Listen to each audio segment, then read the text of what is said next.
Hi, everybody. My name is Danny, and this new series that I am starting is called Art from the Heart. And I've gone ahead and purchased an 8 by 8-inch sketchbook. I'm not super thrilled with the quality of the pages, they are rather thin, especially when using mixed media and water. But I'm going to go with it, and I don't really mind that it buckles a little bit, so I'm okay. Here I'm taking some painter's tape and I'm going to put a piece on each side. So I'm tearing off 4 pieces to create a border. That way when I'm done, I can pull this back, not tear it, pull it back and have a nice white border, clean edge. And this could be something that you try. You could use the whole page. You could have a irregular border. It's up to you.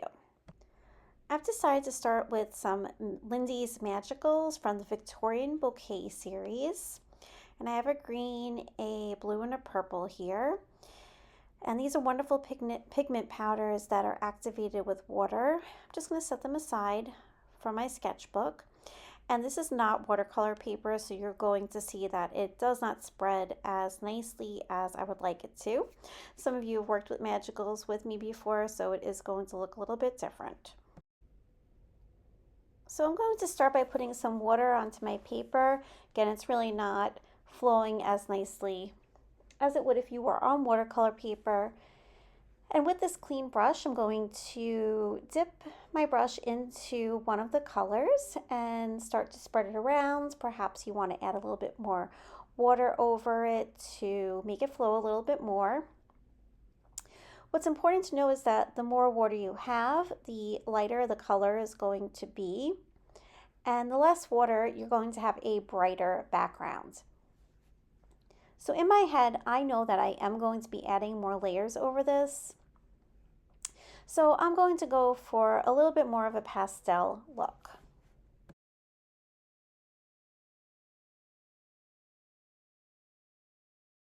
I am also using colors that blend nicely, so green and blue blends and blue and purple blend, but green and purple don't blend as nicely, so I'm trying not to have the green and the purple touch one another.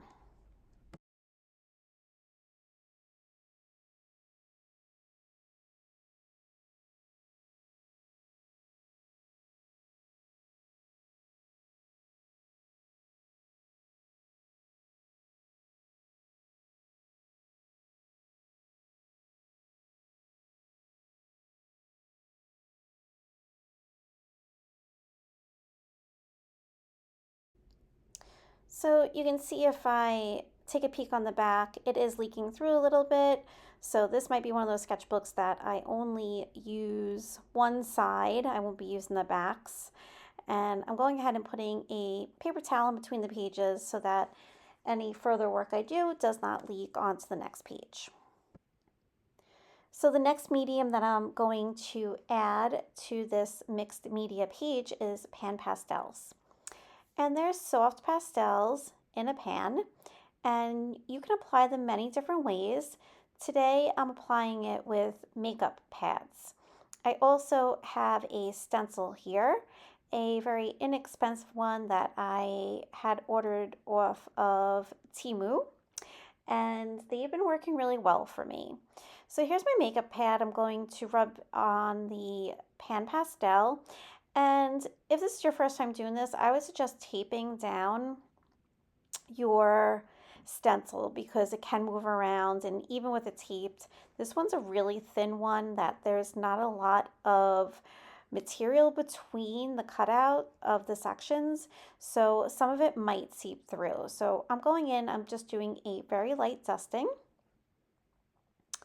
and I'm not doing the whole area. I've chosen this pinkish purple color to go into the top corner because I thought it would stand out over the greenish that was there, but still stay in my same color scheme.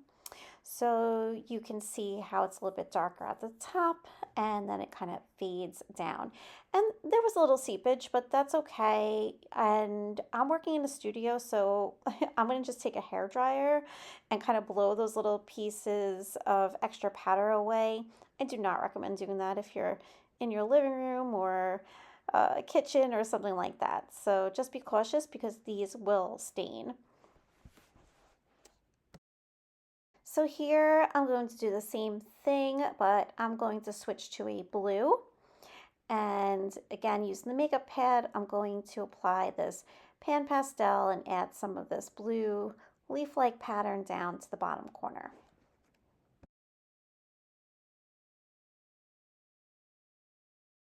Now would be a good time if you have a workable fixative to go ahead and give a spray over this and let it dry before continuing. I am not going to do that today because it is freezing outside and I don't like spraying it in the house.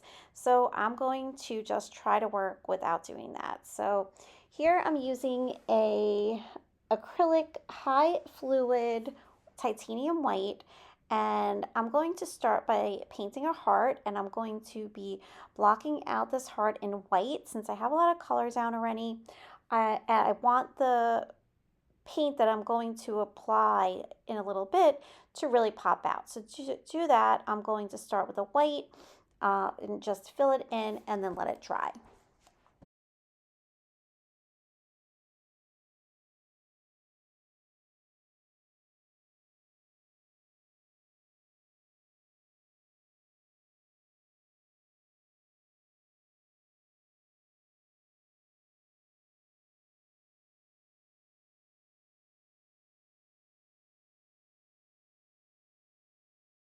Now I'm going to take some Nova Color paints and I'm going to mix this with the high fluid white to be able to get some different variations of pink. And rather than painting solid, I'm going to, like, moving my brush back and forth, I should say, I'm going to use some dab marks to give it some texture. So off to the side, I have a little art palette. I know you're not able to see that right now. And I have a small brush and I'm going to start to dab some of this paint.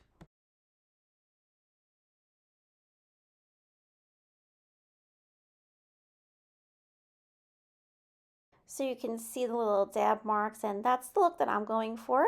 And you can do something different if you'd like, but this is the approach that I wanted to take. I have a nice smooth background and I wanted something to contrast that.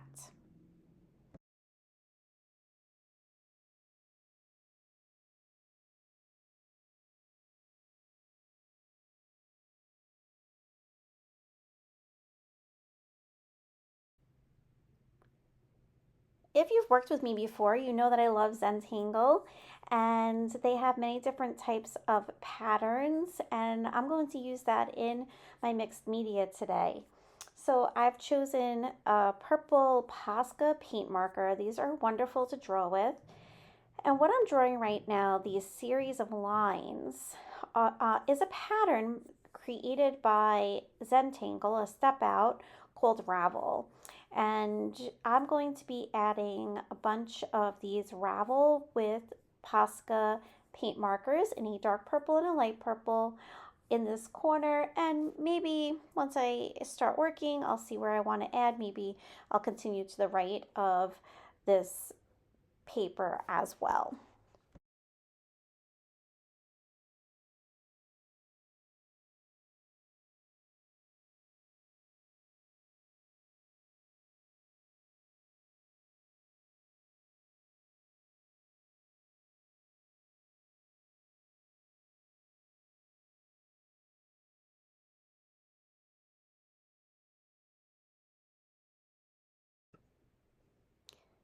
And you can see that I'm combining the light and the dark in each of these sections just to have a little bit more interest.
These are wonderful. These are Neocolor 2s and they are water soluble, so you can activate them with water. However, today I'm not going to be doing that. I want to add a little bit of a bolder look to my heart, so I'm going to go ahead and choose a black Neocolor here. I'm not really worried about being so precise with outlining. If some of it has the pink of the heart escaping out of it, that's fine. But I'm going to go around and I'm going to outline maybe a few times here. Just make it a little bit bolder.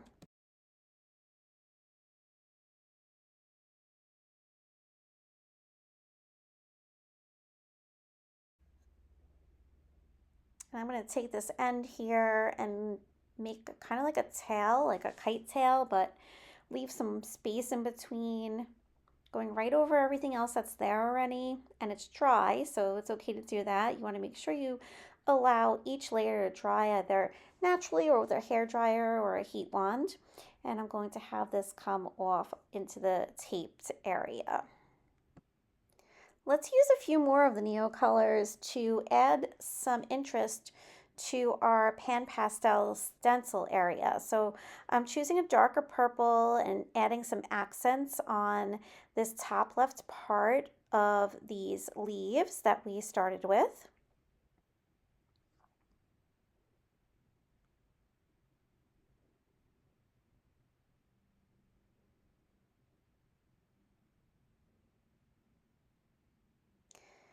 And I'm going to switch to a darker blue and do the same thing on these bottom pieces here.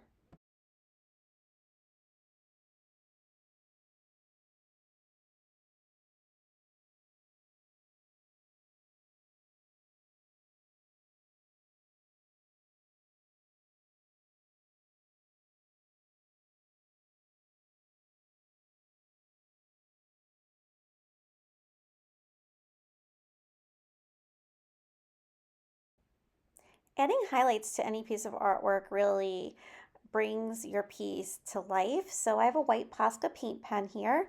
I'm adding a little bit of white highlights to my ravel, just sporadically throughout it. I'm going to add a little bit also to the leaves of the stencil pattern on the purple as well as the blue.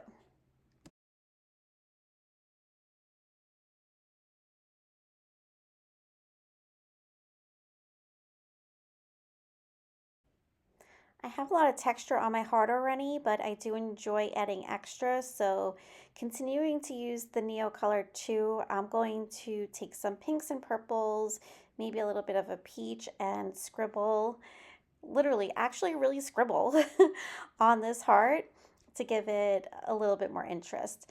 And then I'll take some blues and greens and I'll do the same in the background on the magicals.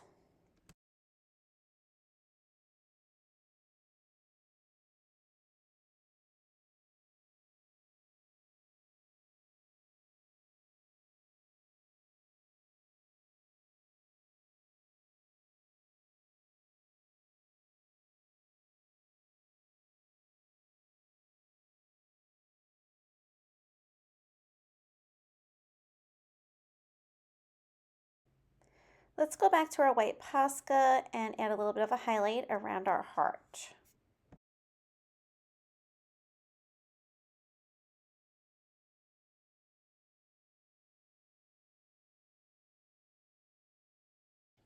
I found some great little quote pieces in the store for scrapbooking. So this one says, keep some room in your heart for the unimaginable. What a great way to start this series. So I'm just looking to see where I want to place it. And once I have it where I'm happy, I'll take a glue stick and I will put some glue on the back of this and adhere it to my paper. Once you're sure everything is dry, you don't want to be over eager, then you can remove your painter tape. And if you use painter tape, you should not have a problem with it tearing your paper. So let's see what happens. If possible, I try to kind of lean into the color area so that way I have a cleaner edge when pulling it off. Get a piece of tape that is on top. Don't try to pull one of the behind ones off first. And you're going to see it just creates this lovely little frame around your piece of artwork. So I hope you've enjoyed. I have been a little bit of on a hiatus due to some health issues, and I'm starting off slowly. I'm not sure how regularly I'm going to post in this series, but my goal is to create in this heart series perhaps once a week, and that'll give everybody a time to have fun and follow along as well. Please always feel free to reach out to me with any questions or comments, and I would love for you to share your work with me. So feel free to tag me at #Danigirlart. I hope to see you for the next video.